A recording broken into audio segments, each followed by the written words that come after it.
సజ్జల రామకృష్ణారెడ్డి గారు గతంలో ఒక స్టేట్మెంట్ తోటి పార్టీని సర్వనాశనం చేశారు.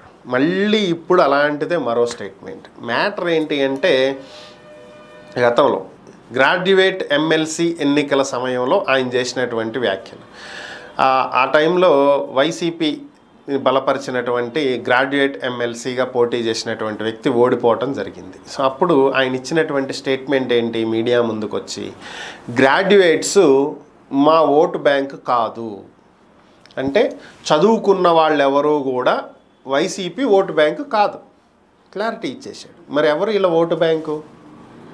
దీంతో ఓకే, మన ఓటు బ్యాంకు వేరే ఉంది అని చెప్పి వైసీపీ నేతలంతా, ఎమ్మెల్యేలు, మినిస్టర్లు అందరూ జగన్తో సహా, ఓకే మన ఓటు బ్యాంకు వేరు, సజ్జల రామకృష్ణారెడ్డి గారు చెప్పారు కదా అని చెప్పి అందరూ ఏదో భ్రమలో ట్రాన్స్లో ఉండిపోయారు పాపం.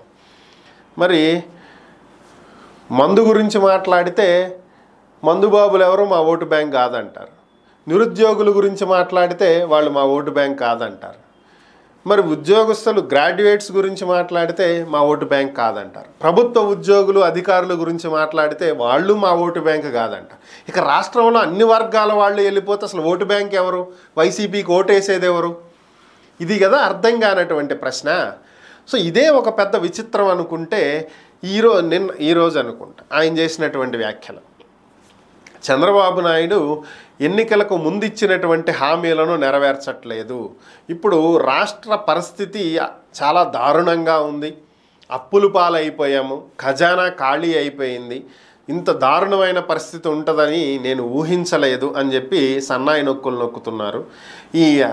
ఏవైతే 2014కి ముందు హామీలు ఇచ్చి ఆ తర్వాత మోసం చేశారో ఇప్పుడు కూడా అదే ప్రయత్నం చేస్తున్నాడు.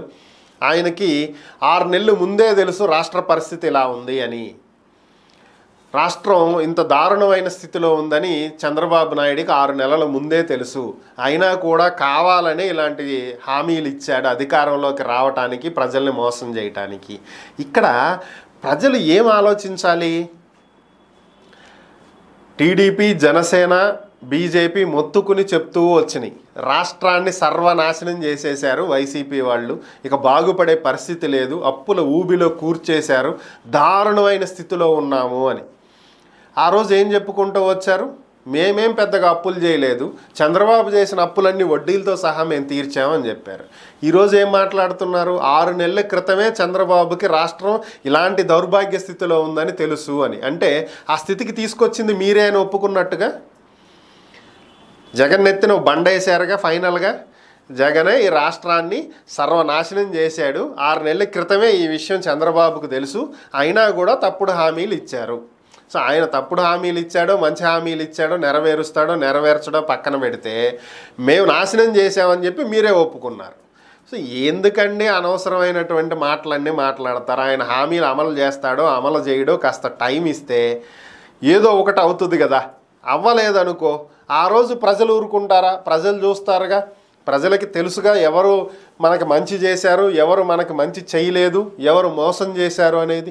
దాన్ని బట్టి ఓటేస్తారుగా, రేపొద్దున 5 ఏళ్ళ తర్వాత నొక్కుతారుగా బటను. సో అప్పటి వరకు ఆగే పరిస్థితి లేదు. మీకు మీరే గోతులు దవ్వుకుంటుంటే ఎవరు మాత్రం ఏం చేస్తారు? ఎన్ని మెట్లేసి మిమ్మల్ని పైకి లేపుతారు ప్రజలు మాత్రం? అది పరిస్థితి.